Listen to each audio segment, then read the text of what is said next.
Something wicked this way comes.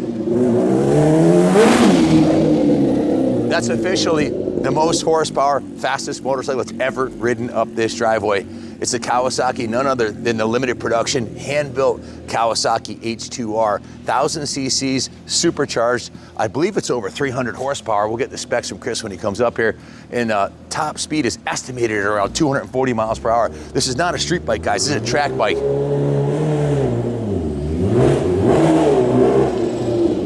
The rear wheel just lights up as soon as... Show him the muffler. What a machine, holy moly. This thing's got a carbon fiber front fairing on it. It's got, this looks like an airplane wing, and it is, because it's designed in a wind tunnel to keep you from flying off the ground at 240 miles an hour. What a badass machine. I was watching some videos this morning on one, dyno runs and everything, and how many horsepower is it? I forgot what it was. 325, they claim. 325. Is that rear wheel or is that the crank? I'm not sure. Typically they do them at the rear wheel, but I'm not sure if so anyone's... This is 100% bone stock except for the stickers, and we'll talk about that because those numbers mean something to Chris. But take a look at the fairing on this thing. Take a look at the paint job on it, the metallic green. Look at the rear wheel. This thing, if you look up bristling with trickery in the dictionary, this bike should be there. Öhlins rear shock. Look at the wheel on this thing. It's single-sided, absolute. Kawasaki's got some deep pockets. I can only imagine how much money they spent engineering and designing this thing. And it's been around for a while. I think about 10 years now, right? 2015 was the first year. So it's a tried and true combination. I believe this is the fastest production, most horsepower production motorcycle made today. Is that correct? Yep. And this battle's been going on forever. It started when Honda came out with a 750 in '69, then Kawi had to come out with a 900, and then Honda went with the 1000. Yamaha, Suzuki. The battle of the big four has always been for supremacy, because what wins on Sunday sells on Monday, right? So I think Kawasaki just set a new standard with this thing 10 years ago, and none of the manufacturers have really responded with anything that's close. So I believe this is about $55,000. Is that correct? A little bit more. A little more?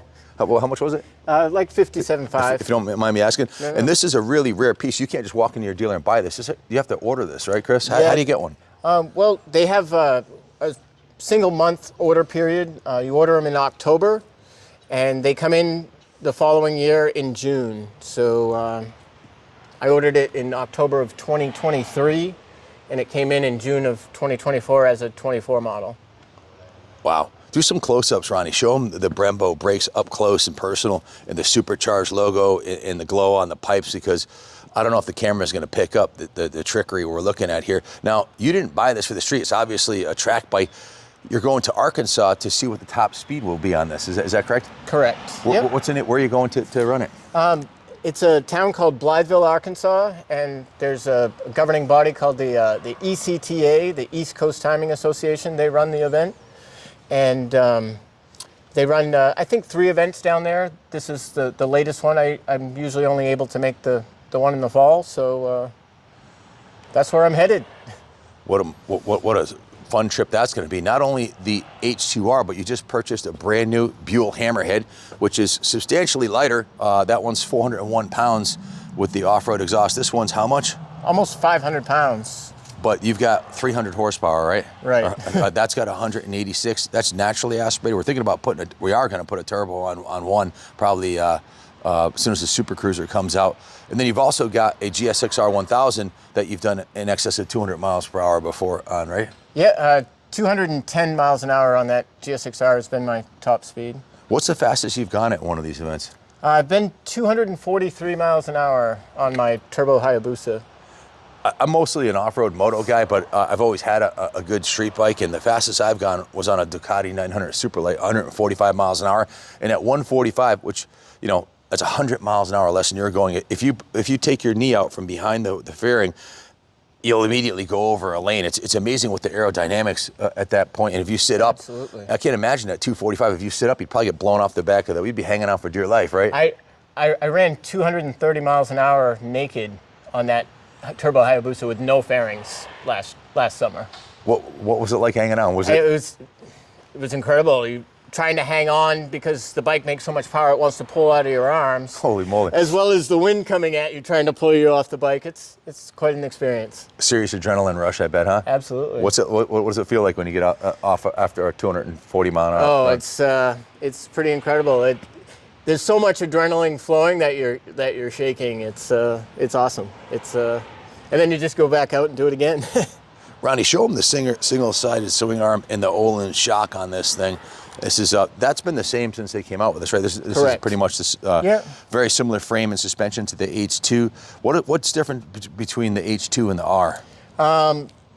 No blinkers, no headlight on this one, and like the street version, these wings are actually mirrors and blinkers made right into it.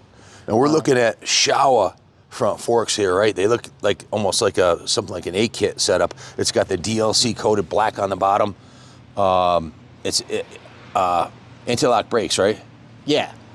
Massive rotors. Yeah, it has the complete electronics package with That's the same? traction control and wheelie control and anti-lock brakes and. Did you have the wheelie control on coming up the driveway? No. So it seemed like it was just spinning every time you cracked the throttle. Yeah, it was. There's no traction. What's the scoop with the gauge package? Is that the same as the H2? I think they're similar, but I think it's just a little different. Olin steering stabilizer. Is this an aluminum tank? I'm not sure. I don't think so. I think it's steel. What a machine. Wow. So how many miles you got on it now? 7. 7 miles. Check out the wings on this thing, man. It's something like you'd see on an Indy car. Just freaking wild. Is the tailpiece, I'm sure is this designed for ergonomics also? Absolutely. And this is to keep you from flying off the back when the supercharger kicks in, right? Right. The G-forces. So you haven't really experienced this yet. You haven't actually, 7 miles, you haven't got a chance to open it up? No, I took it down an 1/8 mile drag strip a couple of times, and it was kind of like a pogo stick wheeling down the track. So it'll be good to get it out on an airstrip and be able to ease into it and try and keep the front wheel down and see what it will do. So the quarter mile is 1340, and 1/8 mile is half that, which is what? 1320, so 660. 660. Yeah. That's a football field is 300 feet. So basically, in 2 football fields, you go from 0 to what? What's your top speed? I went 127 on that one a couple of weeks ago in the 1/8 mile. That's like getting shot out of a rocket. 0 to 127 in 600 feet. In 6 seconds. In 6 seconds. Wow. You need good brakes if you're going that fast, right? Yep. Well, thank you for bringing this monster over to us. Sure. Like when you showed up, I was like, we have to share this with our viewers. And what do you guys think, man? Is this thing have you seen one before? Have you ridden one? We just did a video yesterday of the Hayabusa 1999, the first model, first year. And that was built to be the fastest motorcycle ever made and held that title for a little while because they electronically governed it. But I think after the ZX12R came out, pretty much all the manufacturers' bikes were probably capable in the close to 200 miles an hour or better with the right gearing. But they were electronically limited to 186 because the European governing bodies threatened to ban them, right? Yep. So now this being a race model, there is no restrictions. They can just do whatever they want. Correct. So I would guess that very few of these have been sold.